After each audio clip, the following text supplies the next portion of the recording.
Two things are infinite, the universe and human stupidity, and I'm not sure about the universe. There are only two ways to live your life. One is as though nothing is a miracle. The other is as though everything is a miracle. If you can't explain it to a 6-year-old, you don't understand it yourself. If you want your children to be intelligent, read them fairy tales. If you want them to be more intelligent, read them more fairy tales. I am enough of an artist to draw freely upon my imagination. Imagination is more important than knowledge. Knowledge is limited. Imagination encircles the world.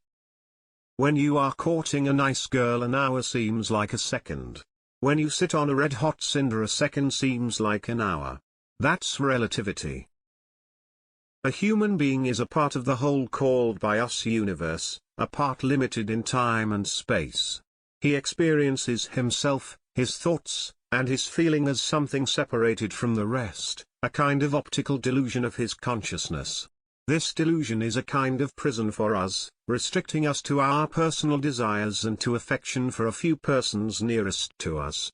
Our task must be to free ourselves from this prison by widening our circle of compassion to embrace all living creatures and the whole of nature in its beauty.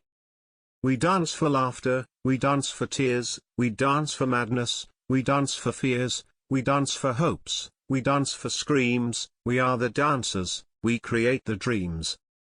The woman who follows the crowd will usually go no further than the crowd.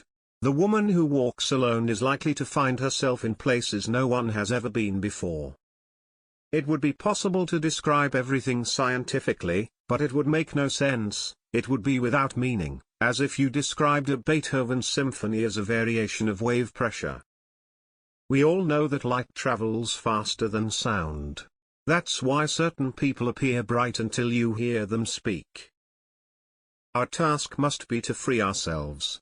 By widening our circle of compassion to embrace all living creatures and the whole of nature and its beauty. Imagination is more important than knowledge. For knowledge is limited to all we now know and understand, while imagination embraces the entire world, and all there ever will be to know and understand. Reading, after a certain age, diverts the mind too much from its creative pursuits.